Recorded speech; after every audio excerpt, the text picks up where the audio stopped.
Shalom. Shalom. Oke, kita akan memulai pembelajaran kita hari ini. Pembelajaran kita hari ini mengenai Allah memperbarui hidup manusia. Tapi sebelum masuk kepada materi hari ini, kita mulai dengan berdoa. Yang bertugas memimpin doa siapa? Saya, Bu. Oke, maju dong ke kelas.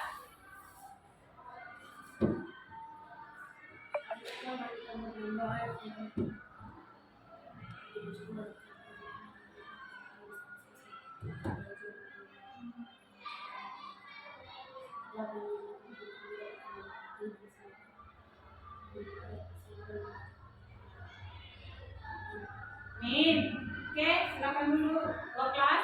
Nah, hari ini kita kan mempelajari adalah Allah memperbarui hidup manusia. Allah memperbarui hidup manusia. Nah, sebelum lebih mendalam, Ibu mau menjelaskan apa tujuan kenapa kita harus belajar Allah memperbarui hidup manusia. Tujuan yang pertama, menjabarkan cara-cara Allah mengubah dan memperbarui hidup manusia. Yang kedua, menulis refleksi tentang Allah mengubah hidup manusia. Yang ketiga dan yang terakhir, membuat rencana hidup masa depan dalam rangka penuh perubahan. Nah, untuk dalam lagi, Ibu mau bertanya, apa yang kalian ketahui tentang pembaruan? Ya, go kelas. Apa itu pembaruan? Merubah sikap dan merubah diri. Yang lain, siapa lagi? Apa itu pembaruan?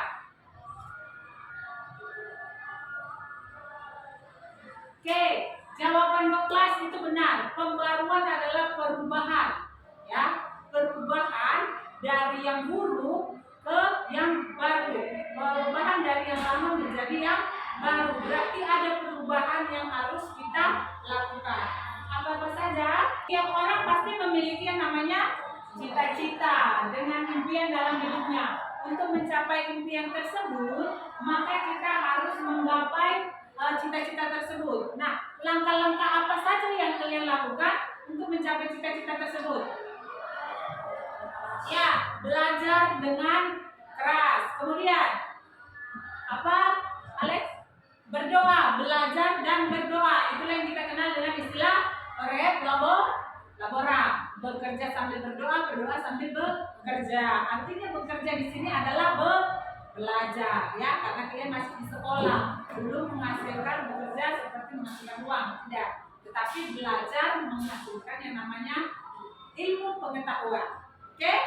Nah, ternyata kita ingin mencapai cita-cita kita. Tadi langkah-langkahnya anak-anak sudah tahu, ya. Langkah-langkahnya baca dengan keras, belajar sambil berdoa, kemudian rajin belajar, ya. Nah, semuanya itu dapat kita laksanakan sesuai dengan firman Tuhan. Dikatakan dalam Yeremia 29 ayat 11, apa dikatakan? Sebab kami ingin mengetahui rencana apa yang ada pada rencana firman Tuhan, yaitu mereka dapat sejahtera menunjukkan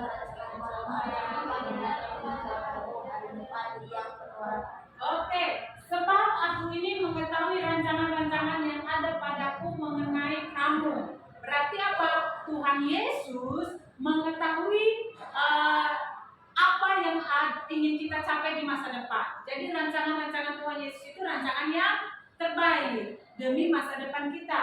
Demikianlah firman Tuhan, yaitu rancangan damai sejahtera, bukan rancangan kecelakaan, untuk memberikan kepadamu hari depan yang penuh pengharapan, ya.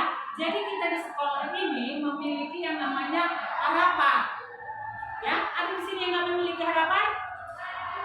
Nah, siapa di sini yang memiliki harapan? Nah, apa harapanmu? Menjadi juara 1. Apalagi nih harapanmu? Membahagiakan orang tua. Sukses di masa depan, Alex. Menjadi sukses di masa depan. Ini bisa menggapai cita-cita. Nah, disinilah kita memiliki yang namanya harapan. Nah, harapan-harapan itu pasti kita susun dalam sebuah rencana, betul? Atau ada orang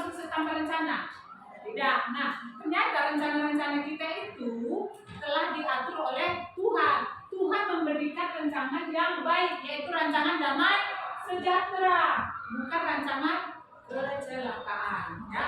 Jadi Tuhan Yesus itu memberi rancangan damai sejahtera, ya. Kemudian memiliki orang beriman memiliki keikutsertaan di dalam rancangan Tuhan. Tuhan memiliki rancangan yang terbaik. Sama seperti dikatakan di sini, orang beriman perlu mengikutsertakan Allah. Artinya apa?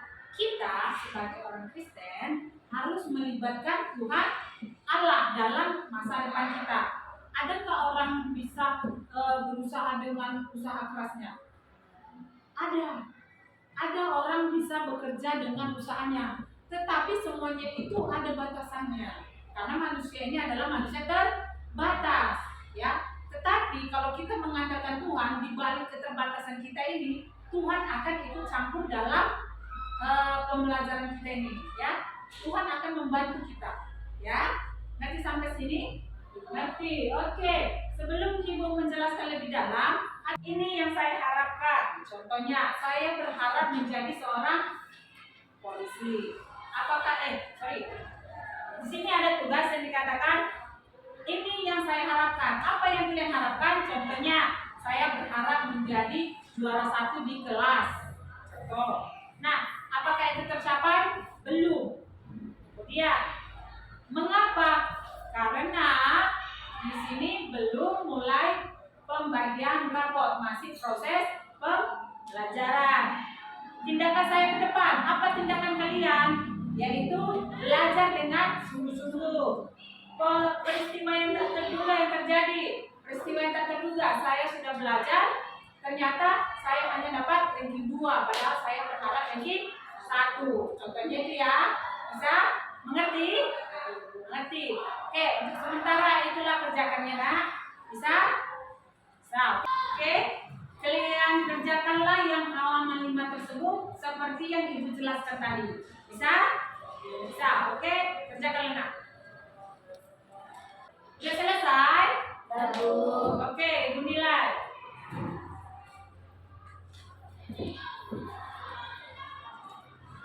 Oke. Ini punya si Grace.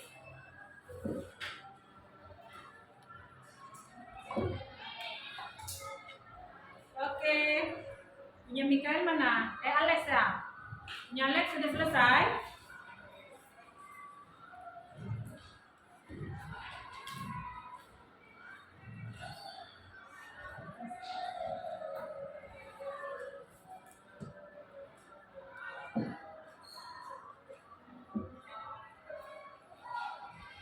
Oke, ini punya si Doklas.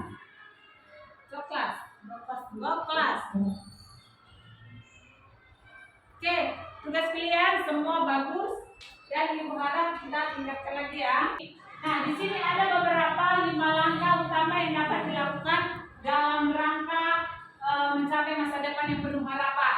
Yang pertama adalah berani menghadapi hidup. Berani menghadapi hidup berarti kita berani menyatakan sebuah kebenaran, ya. Kebenaran. Jangan takut menyatakan kebenaran. Contoh, ketika kawan kalian mengajak kalian untuk cabut, ternyata si Alex mengetahui kawannya cabut. Nah, si Alex takut untuk menyatakan kebenaran bahwasanya kawannya cabut. Dia tidak berani menyatakan kepada guru. Nah, anak-anak Ibu, kalau kita menyatakan sebuah kebenaran, kita jangan takut, harus berani. Oke, yang kedua apa dikatakan? Bersikap jujur. Nah, bersikap jujur artinya menyatakan sebuah kebenaran. Betul? Jangan suka menyatakan kebohongan. Harus menyatakan kebenaran. Itulah bersikap jujur. Apa yang dia ketahui itu harus dinyatakan. Jangan disembunyikan. Contoh tadi, karena siapa nih? Si Paris suka mengancam. Terakhir si Alex nggak pernah menyatakan, enggak Bu, dia sekolah kok nggak cabut. Nah, artinya apa? Dia berbohong. Padahal kita sebagai orang Kristen diajarkan untuk bersikap jujur. Yang ketiga, bersikap terbuka. Artinya terbuka apa? Ya, menyatakan apa? Memiliki hati dan pikiran yang terbuka, maka seseorang akan memiliki pengalaman baru, terbuka, mau menerima masukan dari orang lain, mau menerima saran dari orang lain contohnya dari guru. Kalian mau menerima saran dari guru. Contohnya, nak, kalian harus rajin belajar, rajin baca Alkitab, jangan suka berbohong. Nah, artinya ketika kalian dinasehati, kalian terima dan kalian terbuka dengan nasihat-nasihat tersebut. Ngerti ya? Ngerti? Oke. Yang keempat, apa yang dikatakan? Yang keempat dikatakan bersikap lembut dan baik hati terhadap diri sendiri. Bersikap lembut. Orang Kristen tidak suka yang namanya kekerasan. Harus lemah, lembut, harus mengasihi, harus berbuat baik. Ya, orang Kristen tidak pernah memiliki sikap kasar. Ya, karena Tuhan Yesus terlebih dahulu baik, maka kita harus baik. Ya, nanti ya. Dan yang terakhir apa dikatakan? Percaya bahwa perubahan pasti terjadi. Perubahan, jangan anak-anak ibu jangan pernah putus asa. Ya, saya harus bisa menjadi juara 1. Saya harus bisa menjadi dokter. Ya, walaupun saya orang tidak mampu, keluarga saya tidak mampu, saya pasti bisa menjadi dokter. Ya, ingat ada Tuhan yang memiliki rancangan-rancangan damai sejahtera, rancangan terbaik. Jadi kita tidak boleh putus asa, harus memiliki percaya bahwa perubahan pasti terjadi. Oke? Dapat ya? Oke. Dari sini ada yang mau ditanyakan? Ada? Ada? Coba Alex. Alex. Oke, Alex. Apa yang mau ditanyakan, Alex? Ada?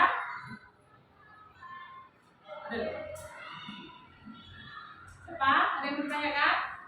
Oke, satu orang dulu coba buat sebuah kesimpulan dari pembelajaran kita hari ini.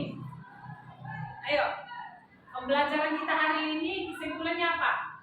Oke, Douglas, maju ke depan. Ini nak. Oke, Douglas, apa kesimpulan kita hari ini? Kesimpulan dari pembelajaran kita hari ini adalah kita harus mengikut sertakan Tuhan dalam rencana kita karena Tuhan akan dan kita lain baca. Oke, tepuk tangan.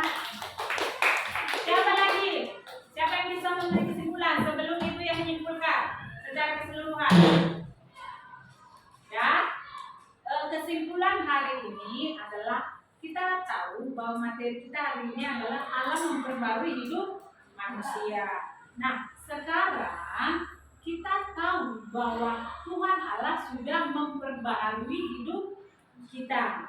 Ya, Tuhan Allah sudah memperbarui hidup kita termasuk anak-anak ibu. Di sini semua dibaharui. Artinya kita harus menjadi siswa yang lebih baik. Ya, sama seperti Tuhan Yesus katakan, kita harus bisa menjadi contoh dan teladan di dalam kehidupan kita. Ya, sama seperti dalam hal 5 poin tadi, yaitu bersikap terbuka, bersikap jujur, apalagi bersikap lemah lembut, percaya bahwa perubahan pasti terjadi. Ya, dari poin-poin tersebut, ibu harap semua dapat diterapkan dalam kehidupan kita. Oke? Demikian pembelajaran kita hari ini. Ada yang mau, siapa yang bertugas menutup dengan doa? Oke, ayo.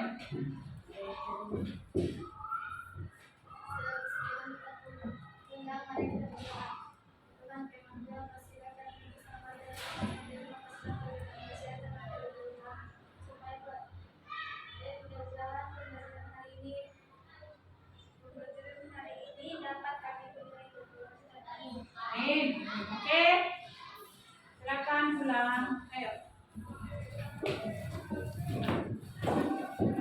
Oke.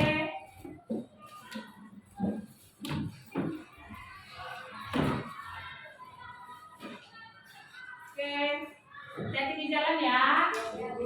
Oke, sekarang angkat lagi